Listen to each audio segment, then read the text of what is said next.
اعوذ باللہ من الشیطان الرجیم بسم اللہ الرحمن الرحیم ونحمدہ ونصلی علی رسولہ الکریم اما بعد۔ رسول اللہ صلی اللہ علیہ وآلہ وسلم نے فرمایا، فاطمہ تو بضعۃ منی یؤذینی ما اذاہا ویریبنی ما ارابہا۔ فاطمہ رضی اللہ تعالیٰ عنہا میرے جگر کا ٹکڑا ہے، جو چیز اسے اذیت دے اس سے مجھے اذیت ہوتی ہے، اور جو بات اسے پریشان کرے وہ مجھے پریشان کرتی ہے۔ فاطمہ رضی اللہ تعالیٰ عنہا رسول اللہ صلی اللہ علیہ وآلہ وسلم کی سب سے چھوٹی صاحبزادی ہیں۔ فاطمہ کے معنی رکاوٹ یا اونٹ کے ہیں، یعنی جہنم کی آگ سے رکاوٹ۔ آپ کا لقب زہرا ہے، اس کا مطلب روشن، کشادہ، چمکدار۔ آپ رضی اللہ تعالیٰ عنہا بعثت نبوی سے 1 سال پہلے پیدا ہوئی۔ آپ رضی اللہ تعالیٰ عنہا کی والدہ حضرت خدیجہ ہیں، جو خواتین میں سب سے پہلے ایمان لائیں۔ سیدہ فاطمہ رضی اللہ تعالیٰ عنہا رسول اللہ صلی اللہ علیہ وآلہ وسلم کو اپنی اولاد میں سب سے زیادہ محبوب تھیں۔ سیدہ فاطمہ کا حلیہ اپنے والد سے بہت زیادہ ملتا تھا، اور عادات و اطوار میں آپ رضی اللہ تعالیٰ عنہا سے زیادہ کوئی رسول اللہ صلی اللہ علیہ وآلہ وسلم سے مشابہت نہیں رکھتا۔ آپ بے حد سخی اور فیاض تھیں۔ فاطمہ رضی اللہ تعالیٰ عنہا میں مثال حیا تھی۔ یا ایمان کا حصہ ہے اور مسلمان عورت کا زیور حیا ہے۔ آپ گوشہ نشین اور عبادت گزار تھیں۔ آپ کی تعلیم و تربیت آپ کے والد نے کی۔ آپ کی والدہ سیدہ خدیجہ آپ کی پیدائش کے 1 سال بعد وفات پا گئی۔ نبوت کے ابتدائی زمانہ میں ایک دن رسول اللہ صلی اللہ علیہ وآلہ وسلم بازار سے گزر رہے تھے کہ ایک گستاخ نے آپ کے سر مبارک پر مٹی ڈال دی اور بھاگ گیا۔ آپ صلی اللہ علیہ وآلہ وسلم اسی حالت میں گھر آئے اور سیدہ فاطمہ رضی اللہ تعالیٰ عنہا نے آپ کو اس حالت میں دیکھا تو رونے لگی۔ آپ رضی اللہ تعالیٰ عنہ اپنے والد محترم کا سر دھوتی جاتی اور روتی جاتی۔ آپ صلی اللہ علیہ وآلہ وسلم نے انہیں تسلی دی اور فرمایا، صبر کرو، اللہ رحمان اور رحیم ہے اور تمہارے باپ کا حامی و مددگار ہے۔ وہ تمہارے باپ کو قریش کی دست درازیوں اور ایذا رسانیوں سے محفوظ رکھے گا۔ سیدہ فاطمہ کم عمری میں ہی نہایت زیرک اور حق پرست تھی۔ مکی دور میں ایک قریشی سردار عقبہ بن معیط نے رسول اللہ صلی اللہ علیہ وآلہ وسلم کو خانہ کعبہ کے قریب نماز ادا کرتے ہوئے دیکھ لیا۔ اس نے اونٹ کی اوجری اٹھائی اور جب آپ صلی اللہ علیہ وآلہ وسلم سجدہ کی حالت میں تھے تو اسے آپ کی پشت مبارک پر رکھ دیا۔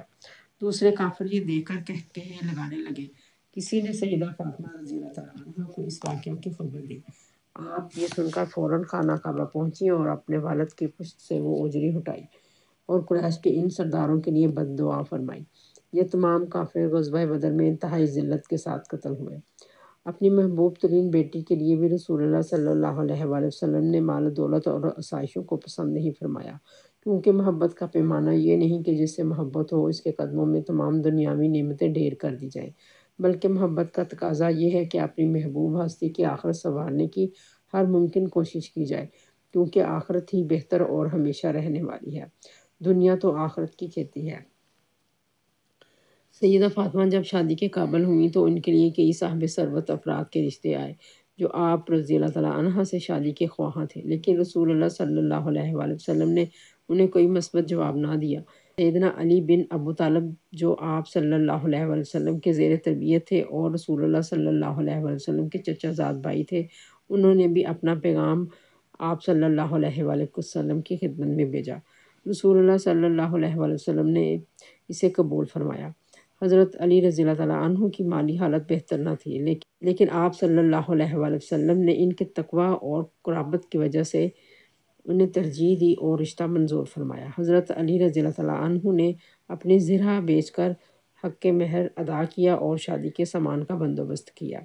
یہ زرہ سیدنا عثمان رضی اللہ تعالیٰ عنہ نے 450 درہم میں خریدی اور شادی کے موقع پر یہ زرہ ہدیۃً حضرت علی کو واپس کر دی۔ سیدنا محمد مصطفیٰ صلی اللہ علیہ وآلہ وسلم نے اپنی پیاری بیٹی سیدہ فاطمہ رضی اللہ تعالیٰ عنہ کا نکاح حضرت علی سے کر دیا۔ حق کے مہر 400 درہم قرار پایا۔ آپ نے اپنی صاحبزادی کو جہیز کے طور پر کچھ ضروری اشیاء بھی دیں، جن میں ایک چارپائی، ایک بستر، ایک مشکیزہ چادر، 2 چکی اور کچھ ضروری اشیاء شامل ہیں۔ آپ رضی اللہ تعالیٰ عنہ ام ایمن کے ساتھ حضرت علی کے گھر رخصت ہوئی۔ آپ صلی اللہ علیہ وآلہ وسلم نے گھر کے اندرونی کام سیدہ فاطمہ کا ذمہ لگائے اور گھر سے باہر کے کام سیدنا علی رضی اللہ تعالیٰ عنہ کے ذمہ لگائے۔ غزوہ احد کے موقع پر رسول اللہ صلی اللہ علیہ وآلہ وسلم زخمی ہو گئے اور 2 دندان مبارک شہید ہو گئے۔ آپ صلی اللہ علیہ وسلم درد کی شدت سے بے ہوش ہو گئے۔ حضرت علی رضی اللہ تعالیٰ عنہ پانی لائے۔ سیدہ فاطمہ نے آپ صلی اللہ علیہ وآلہ وسلم کے چہرے کو پانی سے صاف کیا اور ٹوٹے ہوئے دانت کی جگہ پر جلے ہوئے کپڑے کی راکھ بھری، جس سے خون بند ہو گیا۔ شادی کے بعد ایک مرتبہ حضرت علی رضی اللہ تعالیٰ عنہ نے ابو جہل کی بیٹی جمیلہ سے نکاح کا ارادہ کیا۔ سیدہ فاطمہ یہ سن کر غمزدہ ہو گئیں اور اپنے والد کے پاس تشریف لائیں۔ آپ صلی اللہ علیہ وآلہ وسلم نے سیدہ فاطمہ کی حالت دیکھی اور کھڑے ہو کر ایک مختصر خطبہ دیا اور فرمایا: فاطمہ تو بضعۃ منی یؤذینی ما اذاھا ویریبنی ما ارابھا۔ فاطمہ میرے جگر کا ٹکڑا ہے، جو بات اسے اذیت دیتی ہے وہ مجھے اذیت دیتی ہے، اور جو چیز اسے پریشان کرتی ہے وہ مجھے پریشان کرتی ہے۔ میں اللہ کے حکم کے بغیر کسی حلال چیز کو حرام نہیں کرتا، لیکن اللہ کے دشمن کی بیٹی اور اللہ کے رسول کی بیٹی ایک شخص کے نکاح میں نہیں رہ سکتی۔ یہ سن کر حضرت علی رضی اللہ تعالیٰ عنہ نے جمیلہ سے نکاح کا ارادہ ختم کر دیا۔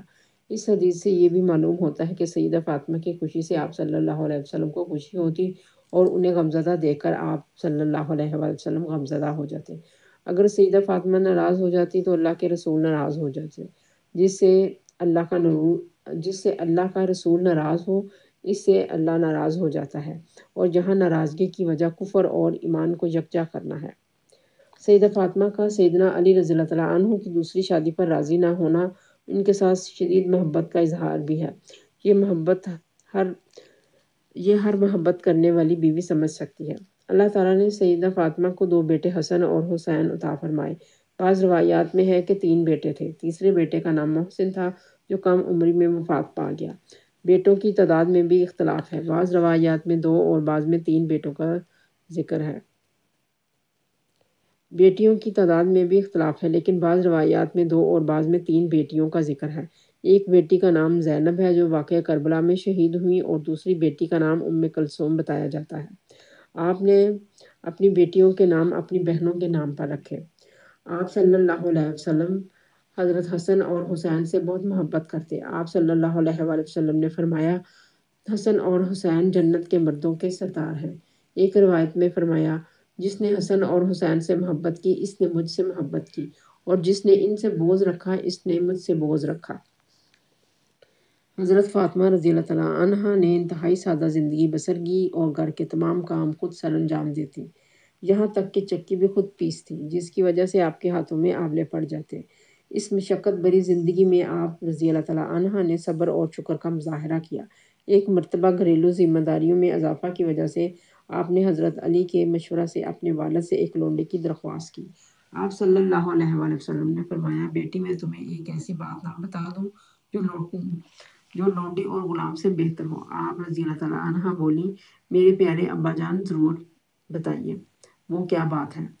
آپ صلی اللہ علیہ وآلہ وسلم نے فرمایا: جب رات کو آرام کرنے لگو تو 33 بار سبحان اللہ، 33 بار الحمدللہ اور 34 بار اللہ اکبر پڑھ لیا کرو، یہ تمہارے لیے ایک لونڈی یا غلام سے بہتر ہے۔ آپ رضی اللہ تعالیٰ عنہ سعادت مندی سے اللہ اور اس کے رسول محمد صلی اللہ علیہ وآلہ وسلم کی رضا پر راضی ہو گئی۔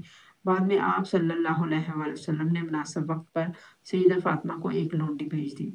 بعض روایات میں آتا ہے کہ آپ صلی اللہ علیہ وآلہ وسلم نے ہر نماز کے بعد یہ مبارک کلمات پڑھنے کی تلقین کی۔ یہ کلمات تسبیحات فاطمہ کے نام سے مشہور ہیں۔ آپ صلی اللہ علیہ وآلہ وسلم کو سیدہ فاطمہ سے خصوصی لگاؤ تھا۔ جب آپ رضی اللہ تعالیٰ عنہا اپنے والد کو ملنے ان کے گھر تشریف لاتی تو آپ صلی اللہ علیہ وآلہ وسلم کھڑے ہو کر شفقت کا اظہار فرماتے اور ان کی پیشانی پر بوسہ دیتے اور انہیں اپنی جگہ پر بٹھاتے۔ ایک مرتبہ رسول اللہ صلی اللہ علیہ وآلہ وسلم نے صحابہ کرام سے پوچھا کہ عورت کی سب سے بہترین صفت کیا ہے؟ صحابہ کرام کوئی تسلی بخش جواب نہ دے سکے۔ سیدنا علی رضی اللہ تعالیٰ عنہ نے اپنی زوجہ سے اس کے متعلق پوچھا۔ سیدہ فاطمہ رضی اللہ تعالیٰ عنہا نے جواب دیا کہ عورت کی سب سے اعلیٰ اور عرفہ خوبی یہ ہے کہ وہ کسی غیر مرد کو دیکھے اور نہ ہی کوئی غیر مرد اسے دیکھے۔ سیدہ فاطمہ کا یہ قول اپنے اندر اہم معنی رکھتا ہے۔ مراد یہ ہے کہ غیر ضروری طور پر عورت گھر سے نہ نکلے تاکہ غیر مردوں کی نگاہوں سے محفوظ رہے۔ اور گھر کے اندر اگر غیر محرم لوگ موجود ہیں تو پردے میں رہے اور کوئی ایسی حرکت یا زیبائش نہ کرے کہ لامحالہ نگاہیں اس کی طرف اٹھیں یا وہ دیکھنے پر مجبور ہوں۔ اس فرمان کو غلط معنوں میں لینے کی صورت میں معاشرے میں مشکلات پیدا ہو جائیں گی۔